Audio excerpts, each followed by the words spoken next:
Needs no introduction at this point, but we'll give her one anyway. Pam and her husband operate Terhune Orchards, which has grown from a 50-acre operation to 200 acres. That's about it. Yeah, we roll up. Up and down. Yeah. Thank you very much, Pam. Oh, I'm delighted to be here. You all know more about me than I can remember myself now. So I'm not sure how I fit into this thing. I have nothing to do with weather and whatever. So I don't know. What? It's fruits and vines. Fruits and vines. I'm fruits and vines. Okay. I can do that part. This is the picture I like. Rows and rows of fruit, tons of apples, and lots of cars. Thank you very much, Pam. This is a success of Terhune Orchards, Pick Your Own Farm. But it took us about 20 years to get all those cars to come there.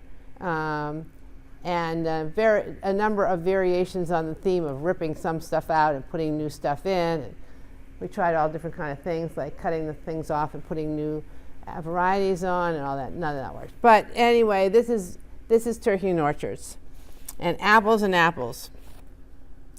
As we've talked about, we're now growing about 50 different crops. We grow all 30 different kinds of apples, 35 different kinds of peaches, blueberries. Blueberries are great. Pick your own. Everybody comes and picks their own because they ripen up over like 6 weeks, and you just have to keep coming back and getting more blueberries, more blueberries. We do cherries. We kick our season off with cherries, and I probably have something about cherries here. Oh no, these are peaches. Peaches, I don't know, it was touched up, I think. I don't know. We like red peaches, I don't know. But the people who buy peaches are different than the people who buy cherries. But peaches are a little challenged, mainly because of the weather in New Jersey, and also they have such a short life. I mean, the tree lived like 10 years, and you got to rip it out and put something new in it. So that puts a little stress on everybody. So we want to maximize production. And he's tried all different kinds of ways of pruning and getting high production. But everybody, from my view, we want to pick peaches we pick one tree 5 times, so a whole week, every other day for a week or so, so that we get just ready to eat, but not quite, because if they don't buy it today, I have to eat it myself. So it's just one day off of ready to eat, which makes a huge difference. Peaches can, like, as you well know, double in a week or two from if you let them sit on keep growing on the tree. So we are sort of famous for having new kind of peaches every week. We have 3 or 4 different kinds, and so you come back and you always have something to experiment with, and we have a chart, and people keep their own journals when they want their special peach. They call up, I read last year you had Red Haven peaches on July 12th. Are you going to have it this year? I'm like, I have no idea. Whenever. Well, I'll call you back.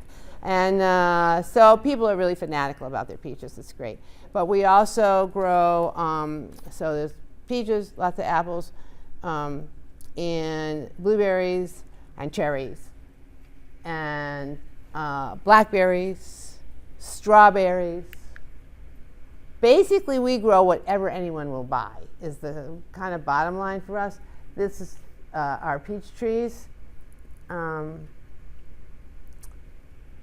And we've done all kinds of experiments with peach trees. Just one quick thing.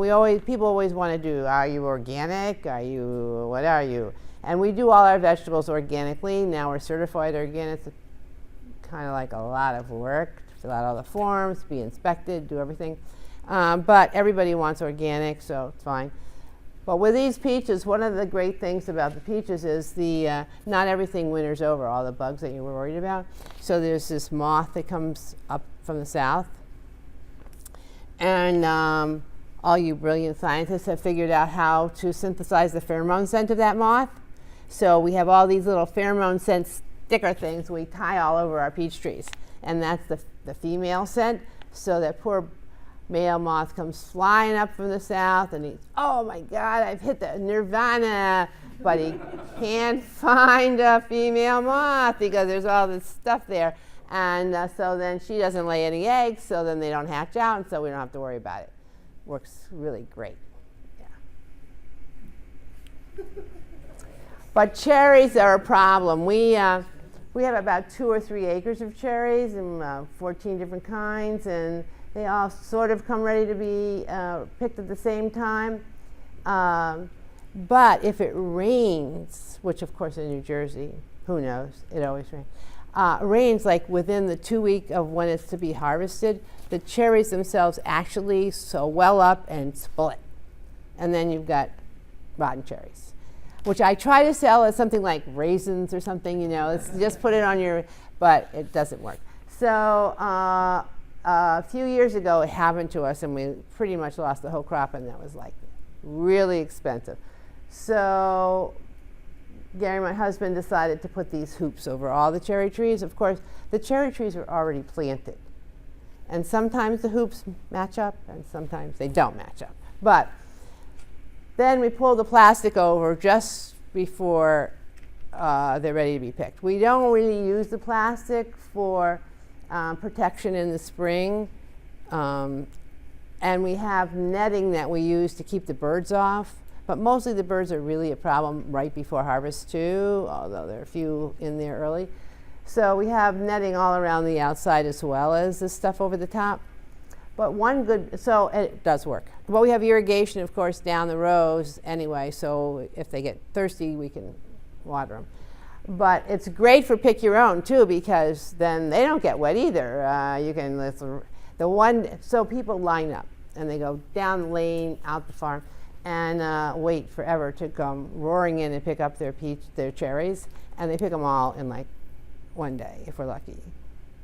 But they love being under these little plastic things because it keeps everything sort of sanitary and they don't get rained on, and it's not too hot, whatever. But those have worked out really well. But you have to do this kind of stuff because the crop is valuable. And we only have a limited time. We can't adapt.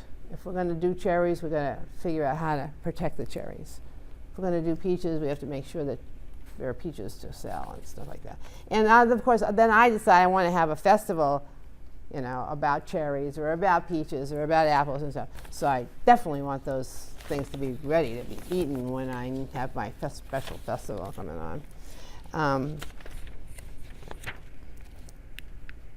Here's a strawberry deal. Now the strawberries you can plant in the late summer, cover them over with row covers all winter, and then bingo, in the spring, first thing, there's strawberries to be picked.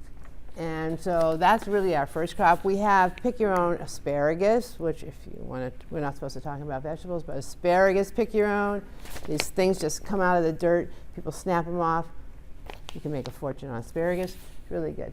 But everybody loves strawberries. And of course, it's early in the season, it gets people going. But you have to do something like put wood chips down the row and things like that because they don't want to be muddy and it could be like messy.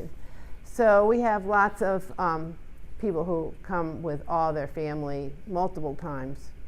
And we move from we have about 3 fields of strawberries, so we can pick one out and then we move to the other one and we come back because they do ripen up over time too, and that makes it helpful to market the stuff. One quick thing is, you probably don't care, but we sort of worry about people eating too much. So we were getting upset about it. I don't care, but my husband was getting upset about it. He wants to sell everything. And I go, if they're that hungry, I mean, whatever. But so we decided to charge admission. And so everybody who goes in pays $5, and then when they come out, that $5 is subtracted from the quart or whatever it is that they pick. But if they don't pick $5 worth, then forget it. They don't get it back. So that eliminated people just grazing because they're going to have to pay for it anyway. So that worked out great. Strawberries, cherries, blueberries, all of it. Very helpful. But the whole point is, I'm sorry, I'm standing right in front of you. The whole point is you have to tell people about who you are and what you're doing. And I think this theme has come up all day today, that unless you communicate straight away to people, and one of the things that we were so proud of what we were doing, we didn't know.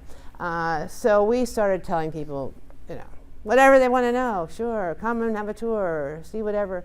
And so I do these little classes every once in a while. This particularly is a class showing people how to can peaches. Now, who would guess that 60 or 70 people would show up on a Saturday in August to figure out, now, whether they all can peaches in the end or not, 5 minutes, I don't know. But now, it used to be all sort of older people. And now it's all young people who want to do something good for their kids. Or they are sort of worried about too much sugar or too much whatever. And so they're learning all this stuff. And so we just tell them how to do it. And all that stuff is important. And on the farm makes so much more sense than like in the extension office or in the high school gym or I don't know, someplace. So that's been very helpful to us. And then the other way we communicate is at the beginning we couldn't afford any advertising. Expensive. And it was only print advertising way back before computers, before internet, before social whatever. And so we decided to make our own newspaper because I noticed that everybody who wanted to advertise stuffed things into newspapers like Toys R Us and Macy's and whatever, had their flyers in the newspapers. I thought if they can do it, I can do it. Why not? So I wrote up a little newsletter. We can say whatever we want. It's like, a fourfold thing. It's a regular newspaper. And we just insert it in 100,000 newspapers 4 times a year and come out of the woodwork. It's just amazing. And it costs like $42 for 1,000. And you can decide which zip code you want it to go in. And there you have all kind of new customers. It's even better than social media at this point because your Facebook page goes to the same people all the time. Or your newsletter, social stuff on the internet. So if you want to get new customers, you got to figure out some other way of getting to them. Of course, newspapers are having a little bit of a struggle. So they want my newsletter. Best news they have all week, but it has worked out. And Gary always writes an article about how to farm. What's he doing with farming and how's the farm, whatever. And I always write sort of where the family is. When my kids were teenagers, they wanted to have veto power on the kids column. No way. We're building a legend here. You just got to put up with it. And so they're okay. They're building the legend on their own too. So. But here's also the deal is your farm has to be fun, and the vegetables and fruits that you grow and we grow have to be the best, which of course they are. But also there's a lot of good stuff out there. And so how do people choose to come to me instead of going to Wegmans or some high-end grocery store or whatever? And there's like, are you kidding, in New Jersey there's like 2 on every corner. So there's a little bit there's a lot of choices. But nobody can come to a farm-to-table dinner in a barn like my barn, or pick their own, or let their kids run around and play on the farm without having to worry that they're going to be nabbed by somebody or other. So this barn we built about 6 years ago. It's all pegged and beams like a traditional barn, and so we mix our history with new stuff. And then the cold storages and the CA storages are down one end, but then I've got the space. And there's a big fight in my family. Gary wants to fill it with crap stuff. He says it's an important thing, tractors and things. And I clean it out and have parties. We move the stuff back and forth.